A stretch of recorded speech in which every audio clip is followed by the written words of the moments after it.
ఆ నలుగురిలో ఒక్కడే రావడం, ఒక్కడే పోవడం, నడుమై నాటకం విధిలీల అనే పాట అద్భుతం.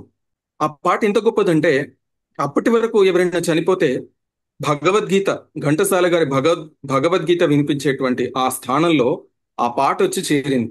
ఒక డైలాగ్ అందరూ రాజేంద్ర ప్రసాద్ గారు ఎమోషనల్ గా చెప్పేటువంటి డైలాగు, రూపాయి రూపాయి నువ్వేం చేస్తావని అడిగితే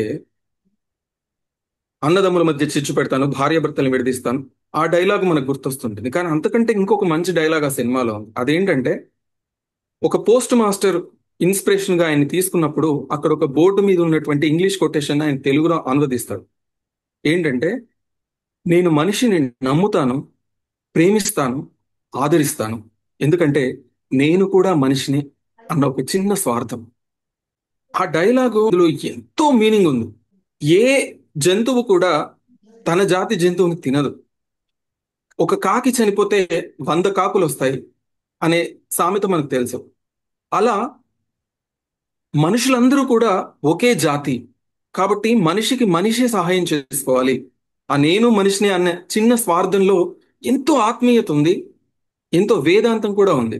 సమాజానికి సాయం చేసేటువంటి క్రమంలో రాజేంద్ర ప్రసాద్ గారు, ఒక ఆవిడ ఒక చిన్న పాపను తీసుకుని వచ్చి, పాప క్యాన్సర్ ఉందయ్యా, ఏదైనా దానం చేయండి అంటే కోటి శ్రీనివాసరావు చీదరించుకుంటాడు. వాళ్ళ కొడుకులు కూడా పట్టించుకోరు. కానీ ఆమెకు మాత్రం రఘురాం పాత్ర సహాయం చేస్తుంది, డబ్బు సహాయం చేస్తుంది.